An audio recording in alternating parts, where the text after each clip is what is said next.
Good evening. The inquest into William Tyrrell's 2014 disappearance has resumed with a surprise observer.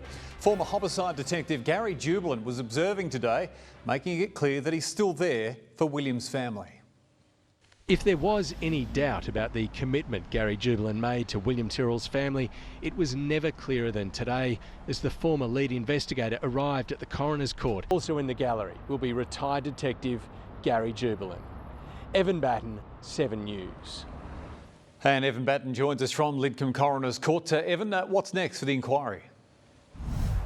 Well, Dan, the inquest will continue here for the rest of the week with another 5 police officers to be called tomorrow and on Friday. Then in a week's time, the coroner will take the inquest to TYRRELL local court for the next phase of hearings, where a number of civilian witnesses will be called, among them repairman Bill Spedding and neighbour Paul Savage will be called. Also in the gallery for that crucial phase of the inquest, we're told, retired detective Gary Jubilant will be present. Dan. Good on you, Evan. Thank you. It was a children's rugby league game that ended up in a frightening commotion, with the man accused of throwing the punches banned for 30 years. But now the 35-year-old has found himself in far more trouble, charged with assault, and that could land him in jail. How do you explain such gratuitous violence to 8-year-old boys? It's late June and this breaks out during an under-9s match between the Kellyville Rangers and Rouse Hill Rhinos. LEONIE Ryan, 7 News. A man arrested over the stabbing deaths of his parents is expected to spend a second night under police guard in hospital. The bodies of Diana and Victor Reid were found yesterday in their Sutherland home after their son David called police, threatening self-harm.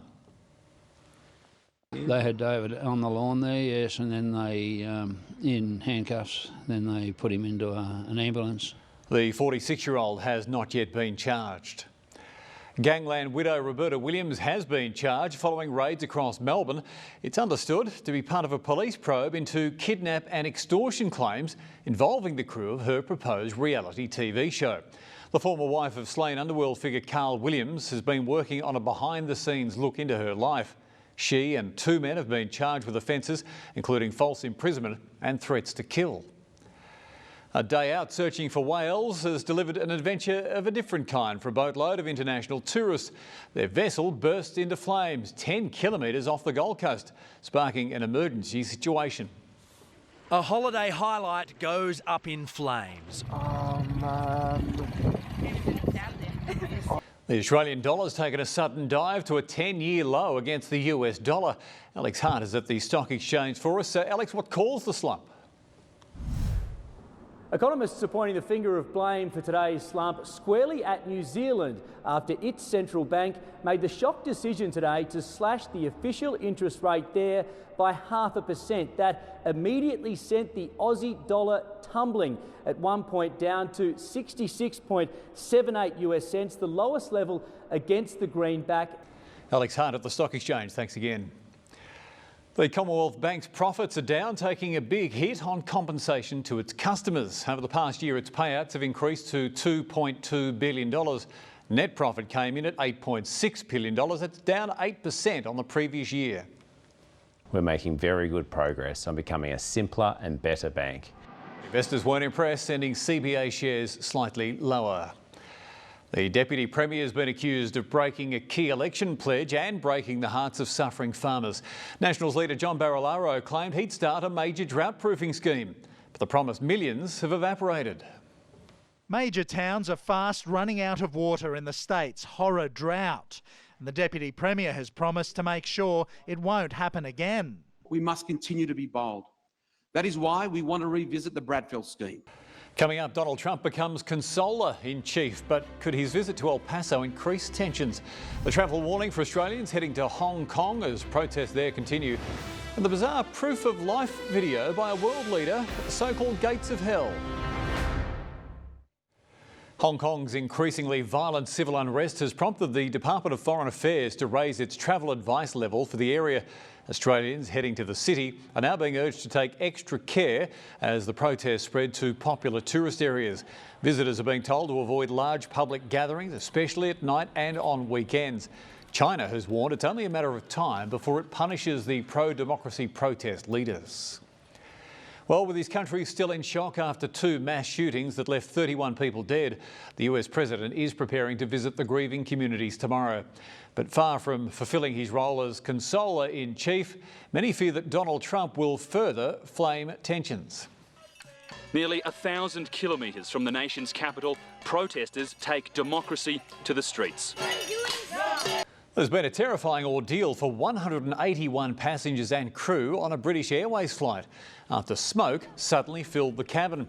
The plane then forced to make an emergency landing, with those on board left in the dark as to what was actually happening. We didn't receive any information about what was going on or what we should do. Once on the ground, eventually the doors were opened and the plane was cleared of people and the smoke. The airline called it a technical issue. Rumours about the death of Turkmenistan's president appear to have been greatly exaggerated. To prove he's alive and well, the repressive leader was filmed driving some stunts around a flaming pit known as the Gates of Hell. Sports on the way, the EELS have their eyes on a finals campaign, and just when we thought he was turning a corner, Nick Kyrgios is up to his old tricks again. Find out next.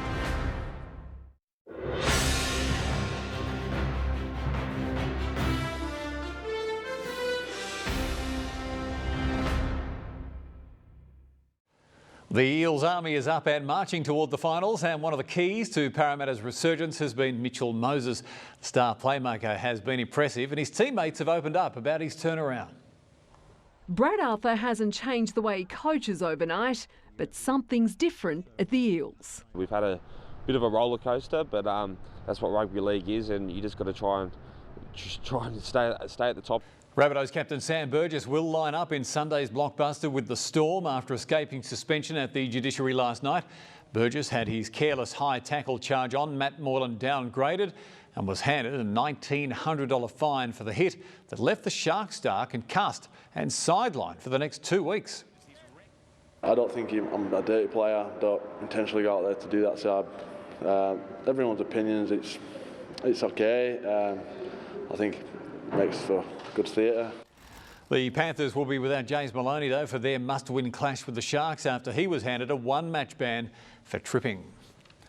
Travis Head has credited Steve Smith for his own success in the first Ashes Test. The pair's crucial partnerships of 64 and 130 in Australia's first and second innings proved a key factor in the emphatic victory. Head says batting with Smith allows him to fly under the radar. In the partnership, he's fantastic to bat with. He obviously he sucks the momentum out of the opposition the way he batted in this game, and it was nice to be at the other end with it. The second test gets underway at Lord's next Wednesday. That's your night in sport for the midweek. We'll look at Thursday's forecast. There's a big cold front coming in. Elly will tell us more about that. Look at this. Right into the bucket. Drive off quickly, straight to the bank. Tonight's weather brought to you by Palm Beach in cinemas August 8.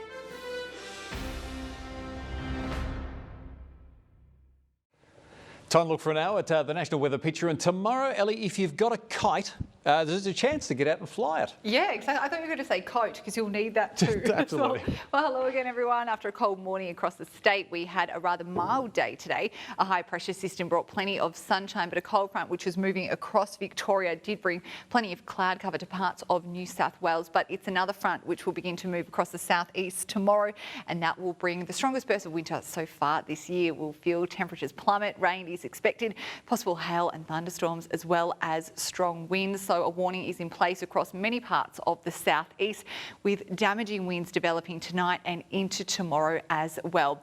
This system is certainly favouring the southern areas as well as eastern areas. That's where the heaviest of rain does look to fall. The wet weather should continue over a number of days, with the heaviest of falls expected tomorrow and Friday at this stage. But as we become cooler, snow is forecast across parts of the southern slopes, tablelands, even parts of the ACT may see snow over the weekend, and the Victorian Alps could have their best snow of the season.